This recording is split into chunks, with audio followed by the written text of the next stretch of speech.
안녕하세요. 역사 돋보기입니다. 고려는 10세기에서 11세기 세 차례에 걸쳐 거란족의 침입을 모두 막아냈습니다. 이 중 1차는 서희의 외교단판, 3차는 강감찬의 귀주대첩으로 굉장히 유명하지만 어떻게 보면 제일 극적이고 제일 박진감 넘치고 제일 위험했던 고려 대 거란의 2차 전쟁은 잘 알려지지 않았는데, 자, 다들 지를 준비하시고 들어주세요.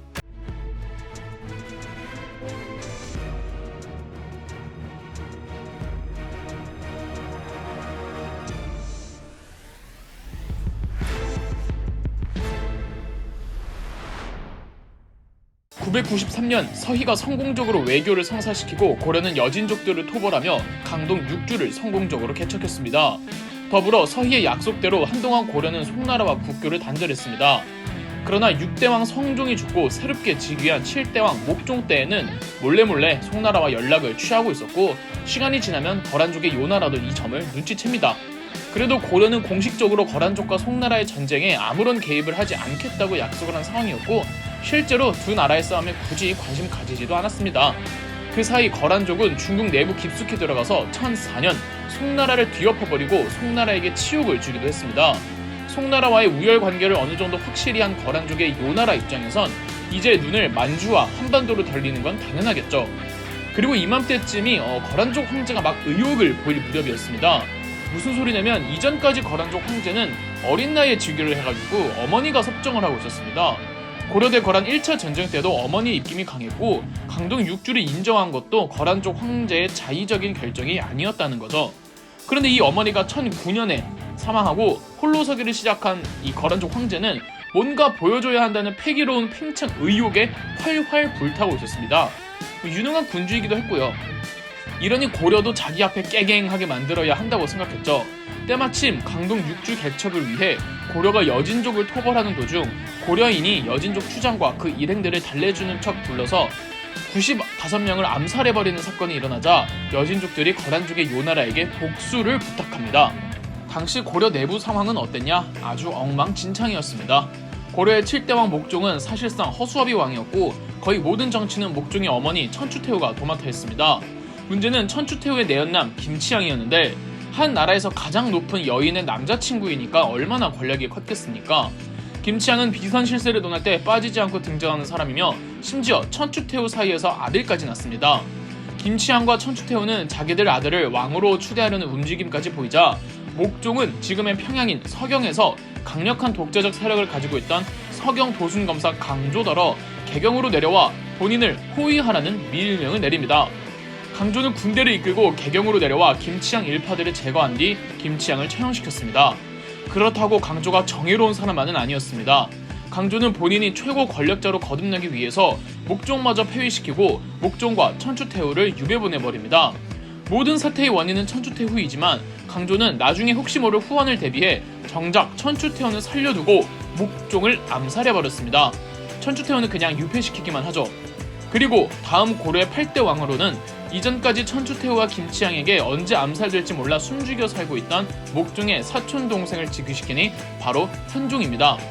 1009년에 일어난 이 사건이 강조의 정변이라고 부르는데 거란족 입장에선 고려의 내분이 일어났을 때 공격하기 절호의 기회였고 또 강조의 정변은 전쟁에 좋은 명분까지 제공해 주었으니 거란족 황제는 이 타이밍을 놓치지 않고 1010년 11월 무려 40만 대군을 직접 이끌고 고려로 쳐들어옵니다. 역사학자들은 실제 40만까지 보고 있지는 않지만 그래도 1차 때 소선영이 데리고 온 거란족의 수에 비하면 비교도 할 수 없을 정도의 대규모 군대가 왔을 거라고 본답니다. 황제가 직접 내려온다는데 많이 데리고 왔겠죠. 그런데 여기서 서희의 노력이 빛을 발합니다. 서희는 이미 10년 전쯤 타계했지만 서희의 흔적이 고려를 구해줍니다.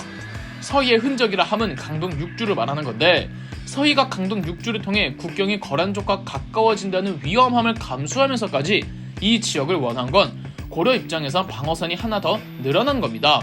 거란족 애들은 고려가 알아서 여진족도 토벌해주고 국경도 가까워지니까 나중에 털어먹기 쉽겠군 이렇게 승리감에 도취되어 있었겠지만 누가 봐도 고려가 더 유리했던, 상대방에게 이겼다는 착각을 주면서 사실은 좋은 건 내가 다 가져가는 협상이 서희의 외교단판이었죠. 무슨 말이냐? 거란족 황제가 국경을 넘자마자 강동 6주 중 한 곳인 흥화진에서 거란족의 맹공을 막아냅니다. 흥화진을 사수하던 고려군 장수는 양규 장군이었는데 양규가 방어에 성공해준 덕분에 수도 개경에서 강조가 군대를 모아 국경지대로 오기까지의 시간을 제대로 벌어주었습니다. 강조는 고려의 영혼까지 박박 끌고 모아 무려 30만 대군을 조직해 지금의 평안북도 선천인 통주에 진을 칩니다. 쿠데타를 일으킨 지 얼마 안 된 시점에서 이 정도 대규모 군대를 타인에게 맡기기 껄끄러웠던 강조는 본인이 직접 지휘하죠. 거란족도 흥화진 함락보다는 강족의 주력군을 무찌르는 게 더 효과적이라 생각해서 통주로 향합니다. 강조는 통주성에 들어가지 않고 들판에서 야전형으로 거란족과 싸우다가 초반에는 선전하더니 결국은 패배하여 포로가 됩니다.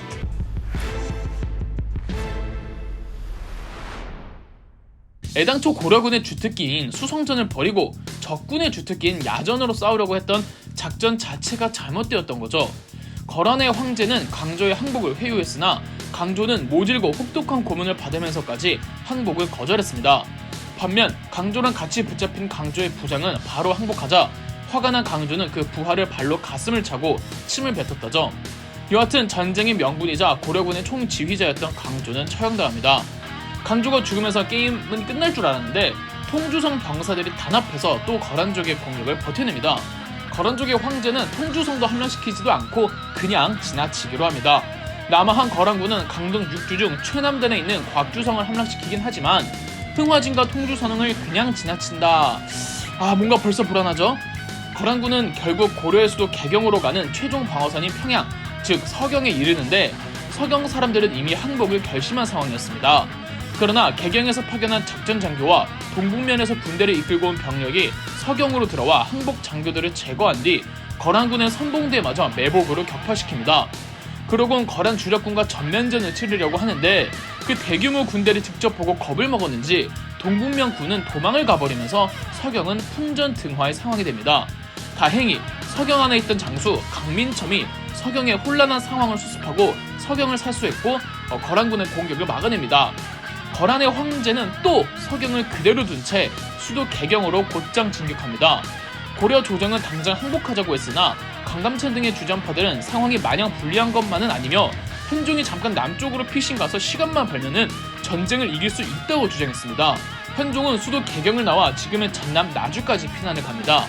저 아래 나주까지 피난을 간 건 그 사이 어느 한 군데에서도 정착하지 못했다는 뜻인데 아닌 게 아니라 현종이 나주까지 가는 피난 과정은 정말 험난했습니다. 대부분의 정치인들과 장교들은 현종을 버리고 도망가고 지휘부가 다 도망가는 마당에 병사들도 탈영을 오지게 하겠죠. 유일하게 강감찬을 비롯한 소수 사람만이 끝까지 행종을 지켰습니다.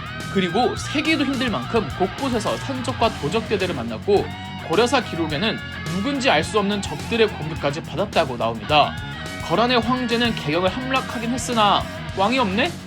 화가 난 황제는 개경을 불바다로 만들고 각종 약탈과 사륙을 자행했습니다. 그리고 현종 잡으려고 더 밑으로 내려가려고 하는 찰나 고려의 하공진이 개경으로 찾아옵니다. 시간을 끌기 위해서죠. 하공진은 거란의 황제에게 이미 고려 국왕은 저 밑까지 내려갔으니 추격해봤자다. 너네가 돌아가면은 너희들이 원하는 거 뭐든 다 들어주겠다고 뻥을 칩니다. 그런데 거란의 황제도 더 이상 진군이 힘들었습니다. 일단 이때가 12월에서 1월이어서 너무 추워요. 병사들은 지쳤고 가장 결정적으로 배후에 고려군을 너무 많이 놔두고 온 거죠. 그래서 거란족 황제는 나중에 현종이 자기를 직접 아련하러 오겠다는 거짓 약속을 받고 자기를 찾아온 하공진을 인질로 데리고 개경을 나와 본국으로 돌아갑니다. 개경을 출발해 북쪽으로 올라갈 때까지 정말 많은 거란군이 동사하거나 아사합니다. 무엇보다 국경지대인 강동 6주에 회군하는 거란의 황제를 기다리고 있는 사람들이 있었으니 바로 양규의 결사대였죠. 첫 전투가 벌어졌던 흥화진에 있던 양규는 거란군이 바로 개경으로 내려갔다는 소식을 접하자 흥화진에서 700기병 별동대를 데리고 나와서 통주성으로 향합니다. 그곳에서 잔류하고 있던 고려군 1000명을 더 모아서 거란족이 함락했던 곽주성을 탈환하죠. 이후 약 한 달 조금 안 되게 그곳에 남아있는 거란군과 개경에서 북쪽으로 회군하는 거란 본군을 게릴라 전법으로 괴롭힙니다. 여기에 귀주성에 있던 김숙흥 장군까지 합류해서 고려인포로 무려 3만 명을 구출해냅니다. 양귀와 김숙흥의 활약이 단순히 거란족에게 핏빛 복수를 하는 게 아니라 이대로 국경을 넘어 가족들과 생이별을 하게 생긴 민간인들을 구출해낸 정말 정의로운 전쟁이었죠. 1011년 1월 양기와 김숙흥의 부대는 회군하던 거란족 황제의 부대와 맞닥뜨립니다. 와, 이거 모르긴 몰라도 거란족 황제 때 엄청나게 시겁했을 거예요. 양기와 김숙흥은 거란족 황제의 목을 치기 위해 2,000명도 안 되는 부대로 그 많은 황제 친위대들과 끝까지 전투하다가 양기와 김숙흥 포함 1,700명의 결사대 전원역에서 장렬하게 전사합니다. 겨우겨우 목숨을 부지한 거란 황제는 부인하게 국경을 넘었고 국경을 넘는 순간까지도 강동 육주의 고려 병력이 후방을 공격했다고 합니다. 이렇게 고려의 수도는 함락되고 초토화됐지만 누가 봐도 거란족의 패배였고 거란족 황제는 제대로 혼쭐이 나죠. 이 전쟁이 고려 대 거란 2차 전투였으며 양규는 죽어서 고려의 영웅이 됩니다. 그럼 역사 돋보기였습니다. 영상 재미있으셨다면 구독과 좋아요, 알림 설정까지 해주시면 감사드리겠습니다.